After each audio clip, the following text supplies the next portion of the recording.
Batting ಆರ್ಭಟಕ್ಕೆ ವೇದಿಕೆ ಸಜ್ಜು. KKR versus Punjab Kings.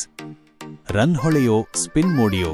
ಹಾಲಿ ಚಾಂಪಿಯನ್ ಕೋಲ್ಕತ್ತಾ ನೈಟ್ ರೈಡರ್ಸ್ ಮತ್ತು ಕಳೆದ ಪಂದ್ಯದ ಸೋಲಿನಿಂದ ಕಂಗೆಟ್ಟಿರುವ ಪಂಜಾಬ್ ಕಿಂಗ್ಸ್ ಇಂದು ಮುಲ್ಲನ್ಪುರದಲ್ಲಿ ಭರ್ಜರಿ ಪೈಪೋಟಿಗೆ ಇಳಿಯಲಿವೆ. ಉಭಯ ತಂಡಗಳು ಬಲಿಷ್ಠ ಬ್ಯಾಟಿಂಗ್ ಪಡೆಗಳನ್ನು ಹೊಂದಿದ್ದು, ಬ್ಯಾಟಿಂಗ್ ಸ್ನೇಹಿಯಾಗಿರುವ ಮುಲ್ಲನ್ಪುರದ ಪಿಚ್ನಲ್ಲಿ ರನ್ಗಳ ಸುರಿಮಳೆಯೇ ಹರಿಯುವ ನಿರೀಕ್ಷೆಯಿದೆ. ಆದರೆ ಕ್ರೀಡಾಂಗಣ ಸ್ಪಿನ್ನರ್ಗಳಿಗೂ ನೆರವಾಗುವ ಸಾಧ್ಯತೆ ಇರುವುದರಿಂದ ಪಂದ್ಯ ಮತ್ತಷ್ಟು ರೋಚಕವಾಗಲಿದೆ.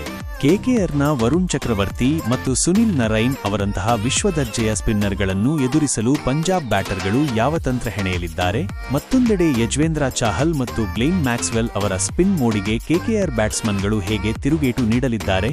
ಪಂಜಾಬ್ ಕಿಂಗ್ಸ್ ಮತ್ತು ಕೋಲ್ಕತ್ತಾ ನೈಟ್ ರೈಡರ್ಸ್ ಈವರೆಗೆ 33 ಬಾರಿ ಮುಖಾಮುಖಿಯಾಗಿದ್ದು, ಕೆಕೆಆರ್ 21 ಪಂದ್ಯಗಳಲ್ಲಿ ಮೇಲುಗೈ ಸಾಧಿಸಿದೆ. ಆದರೆ ತವರಿನ ಅಂಗಳದಲ್ಲಿ ಪಂಜಾಬ್ ಕಿಂಗ್ಸ್ ಅಚ್ಚರಿ ಮೂಡಿಸಬಹುದೇ? ಶ್ರೇಯಸ್ ಅಯ್ಯರ್ ನೇತೃತ್ವದ ಪಂಜಾಬ್ ಕಿಂಗ್ಸ್ ಹಿಂದಿನ ಪಂದ್ಯದಲ್ಲಿ ಹೈದರಾಬಾದ್ ವಿರುದ್ಧ 245 ರನ್ಗಳ ಬೃಹತ್ ಮೊತ್ತ ಗಳಿಸಿದರೂ ಸೋಲನುಭವಿಸಿದೆ. ಈ ಸೋಲಿನಿಂದ ಪಾಠ ಕಲಿತು ಕೆಕೆಆರ್ ವಿರುದ್ಧ ಗೆಲುವಿನ ಸಿಂಹಾಸನ ಏರುತ್ತದೆಯೇ? ಅಜಿಂಕ್ಯ ರಹಾನೆ ನಾಯಕತ್ವದ Kolkata knight Riders Chennai super Kings ವಿರುದ್ಧದ ಭರ್ಜರಿ ಗೆಲುವಿನಿಂದ ಆತ್ಮವಿಶ್ವಾಸದ ಅಲೆಯಲ್ಲಿ ತೇಲುತ್ತಿದೆ. ಈ ಗೆಲುವಿನ ನಾಗಾಲೋಟವನ್ನು ಮುಂದುವರೆಸುತ್ತದೆಯೇ? ಮುಲ್ಲನ್ಪುರದ ಪಿಚ್ ಯಾರಿಗೆ ನೆರವಾಗಲಿದೆ? ಟಾಸ್ ಗೆದ್ದ ತಂಡದ ನಿರ್ಧಾರವೇನು?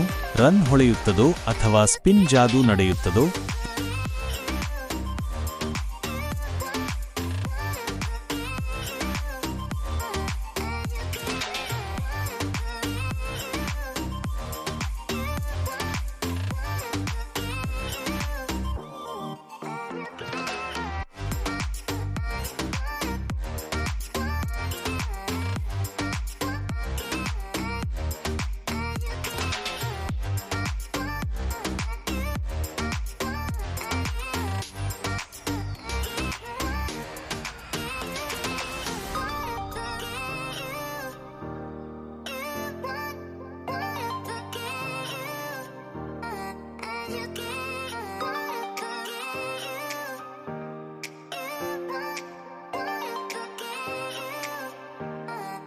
You